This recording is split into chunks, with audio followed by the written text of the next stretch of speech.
Up next is Javier Paredes. Thank you. Welcome, Javier. How's everyone doing?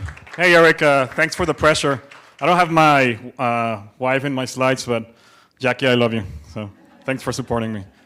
I am the director of growth for a cultural design firm called Munos and Company. We're based out of San Antonio, Texas.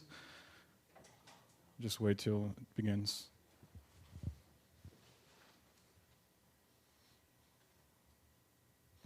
My story begins, like many of an immigrants, it begins when I was 7 years of age. It begins in the shoulders of a heroic coyote who crossed me and my brother over the border to my mom's arms that was waiting for us in San Diego, California. This sort of shocking change in my cultural context made me a little bit confused in terms of how I communicate, my culture, my family. I began to ask a lot of questions: what, who, how, where, and why. So I struggled a little bit with my identity.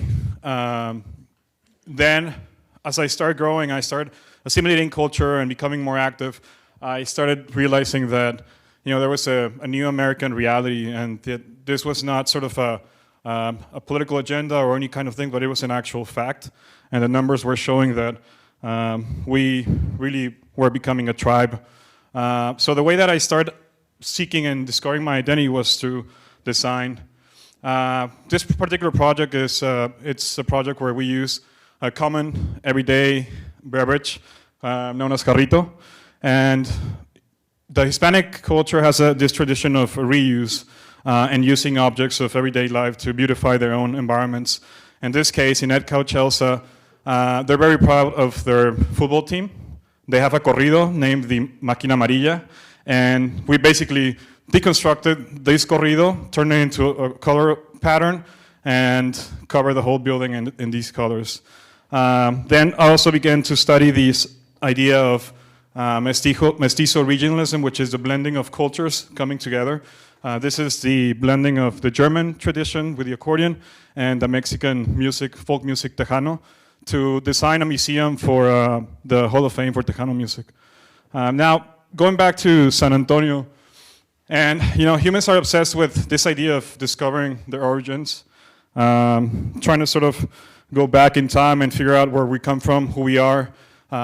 This particular project in San Antonio is San Pedro Creek Culture Park. It's a 2.2 mile long linear waterway where really the genesis of the city began. This was where all the ancestors met, where community meet, and where people used to live and gather as a source of life and gathering, and where civilization and the myth of creation really started in this region.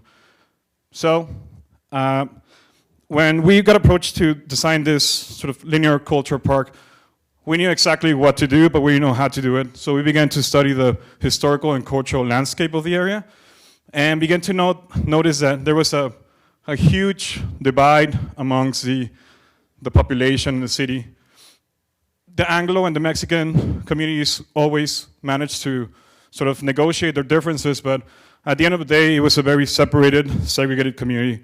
So we wanted to create a project that once this body of water that once separated two parts of the community were now to unite these different aspects of the project. What we did is really we started weaving this body of water through bridges, through culture, through art, and through architecture to reconnect people and places so that there was a feeling of healing in urbanism. What we did this here now was that we created a container of culture. We created a cultural center that we bring people, ideas, and innovation together. What we started realizing after a while was that it became just an amazing success, an amazing way to tell the stories of the lost stories of this community, the Payaya Indians, and the conquest, and the missionaries, and all these ideas of social and mestizaje narrative. So we did this, and all of a sudden, we began to see a lot of development around the park. While doing this, we were also thinking about what the future meant and how the future looked. This is a piece of art by Jorge Rodriguez Garada, which is developed through algorithms and computation to come up with this blended idea or face of what mestizo is like. So it's a composition of a lot of faces from the San Antonio area. What happened now is that we began to notice an emergence of what are called innovation districts through this innovation corridor. A lot of anchor institutions started moving in. They were tightly clustered in this urban environment, and people and ideas started coming back to downtown and creating this amazing space with activity. This is what the new geography of innovation looks like in San Antonio.